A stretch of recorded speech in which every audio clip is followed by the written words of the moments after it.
Hello everyone, welcome to this week's Gran Turismo 7 Daily Race C race and strategy guide. And unfortunately it is a bit of a rinse and repeat week for all three of the daily races this week, A, B and C. We have done the exact week before, I think it was around about 3 months ago. But Daily Race C this week is Watkins Glen Full Course, 10 laps, tie wear at times 6, fuel at times 1. The racing soft and the hard tyres are available. Both compounds are mandatory, BOP is on the medium setting, damage is light, is a rolling start, and slipstream is real. In terms of settings, the only thing you can change is the brake balance. There's no suspension changes for this week. Bit disappointing that we're doing this combination once again, given all the combinations that we've never done in the game so far, some of the tracks that have never been used. As somebody did say in my live stream chat, they're getting a bit fed up of going to Alsace and St. Croix every week for Daily Race C. Anyways, let's move on to the race action. It's the 8 o'clock race here on the Monday morning. We're in the Genesis, starting towards the back. Got straight into the race, no problems with the race hanging. This time I seem to be fairly lucky in that regard, to be perfectly honest with you. But yeah, straight into the race here in the Genesis. Quite a few Supras about, there was BMWs in there as well, a couple of Porsches. But I think the cars for this one are looking like it's maybe going to be the Supra for qualifying and possibly the GTR and the Mazda RX Vision for the race, and I'll discuss why they're possibly going to be the cars a little bit later. But this one is very much a tyre wear race, and on the face of it, it looks like there's a bit of strategy involved, but it's actually fairly one-dimensional. We're starting on the hard tyres because we're starting towards the back of the grid. I'd only ever consider starting on the soft tyres if you happen to be in the first 2 or 3 positions, because this one is all about getting the best out of your soft tyres, given the huge advantage they have over the hard tyres in terms of pace. So, coming towards the bus stop chicane here for the first time, just get the traction control on 1, just because the Genesis can be a little bit sketchy on the rear. We're on the hard tyres. We're not really got anything to lose by having traction control on 1 at this point in the race, given the cluster of cars in front of us. And talking about cluster, what's about to happen at the next corner is indeed an absolute cluster. Beep! So anyway, coming into the uphill right-hander, it's all going to start going wrong. Cars are going to start flying about all over the place. We go to the right-hand side of the track to try and avoid it, and hit the back of that car. We got a lot of a done in the back as well, and around we went. And of course, for me, we never have an accident that causes a few seconds. This was actually a bit embarrassing because I couldn't find first gear on my wheel. The way I sit in my rig, I can't actually see the gears. I can't see that information at the bottom of the screen, so I had the car in reverse, thought it was in first, and I was just reversing into the barrier. Let's take a look at it again, see how this all unfolded. Now, I would say it all starts with the white and red FT1 on the inside of the yellow Supra. They're on soft tyres, most of the other cars around them are on hard tyres, and it just starts a concertina effect.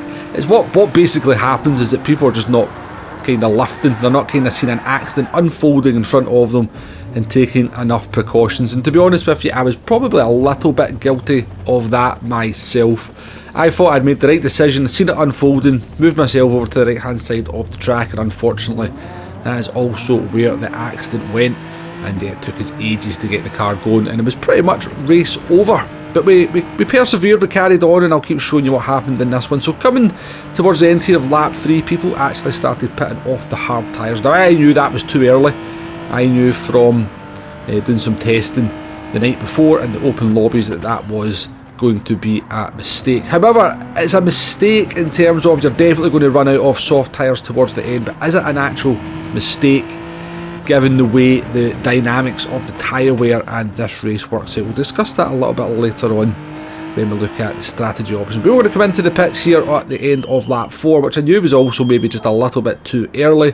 You've got to be very quick on your selection of the tyres and the fuel, because literally as you enter the pit lane, the options come up, and then you get the animation here afterwards, which is what costs all the pit time. And of course, very, very tricky pit entry as well. Do practice that a number of times in practice, just to make sure you're getting it right, not drifting wide. If you do drift wide, you can bail out, at least if you're on the hard tyres. But yeah, do give that a little bit of practice, and do be careful on the pit exit as well. The car does tend to try and throw you to the left hand side, and you can cross the yellow line and pick up a 3-second penalty. Pit loss is around about 21 seconds, and fuel is going to be no issue for this one. So yeah, we've pitted at the end of lap 4. The car in front's pitted at the end of lap 3, and a few other people also pitted at the end of lap 3 as well. And as I said, I knew that was a mistake for the drivers that pitted at the end of lap 3, because I knew their tyres were going to run out by this point here. So this Toyota Supra has got absolutely no front left tyre at all. You can see mine's looking in not the best shape whatsoever. Also picked up a half-second penalty. Took me ages. This is kind of annoying about this is, you know, and I've mentioned it numerous times, is that the cars are just, you know, people are driving around on dead tyres. Gran Turismo need to get away from this situation where it's better to drive on dead tyres than it is to drive on the other compound of tyres, especially at this race here. The soft advantage over the hard tyres is around about 2.5 to 3 seconds a lap, so even a completely dead set of soft tyres is actually probably nearly faster than a fresh set of hard tyres, and it's only once the tyres go completely, like once a driver loses one of the tyres absolutely completely, that the hard tyres actually become a little bit faster. And it's I don't like it. I've never been a fan of this kind of, it's better to drive on dead tyres than it is to drive on the other compound. But the advantage you gain by pitting a lap early or a couple of laps early is 3 seconds a lap, so you can get 6 seconds down the road if you pit a couple of laps early and then just try and deal with the tyre wear towards the end, and then try and defend from the other drivers trying to come through on the hard tyres, or sort of soft tyres that are not quite as dead as theirs. My front left has also ran out here, ran out halfway through lap 10, so we got about 5.5 laps out of our soft tyres as well. So we're doing the same thing here, we're driving on the dead tyre. As I said, it's kind of the way to do it, because the advantage you gain from pitting that lap early, we never really had an advantage to gain, to be fair, because we had absolutely been annihilated on the opening lap. But yeah, we came across the line here in what, P13, and we caught up to a couple of hard runners towards the end, P11, P10, both on the hard tyres, and the driver in front of us was on a completely dead set of soft tyres. So yeah, as I said, it's one of these frustrating races where people are just going to be driving about on dead tyres, and PD really need to make changes to stop that from happening. They've been either more careful with the race settings, or we need to go back to the old tyre wear model, which was far superior to what we have now. When I say the old tyre model, I mean the tyre model when the game launched, or the tyre model that we used for the entirety of Gran Turismo Sport, in which nobody ever in the entire life of the game actually moaned about, but they changed it regardless. Anyway, strategy options, as I said, it looks like a strategy race on the face of the settings, but it's actually fairly one-dimensional. Everybody, bar the first couple of cars, by day 2 is going to be starting on the hard tyres.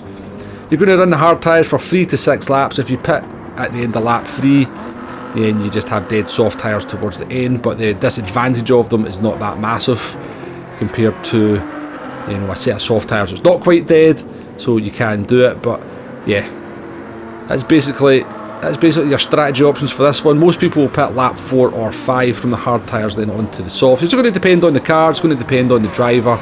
The cars that are good on tyres, like the Mazda RX Vision, are going to be able to kind of exploit this a little bit more. And if you're in maybe something like the GTR, maybe not too bad as well.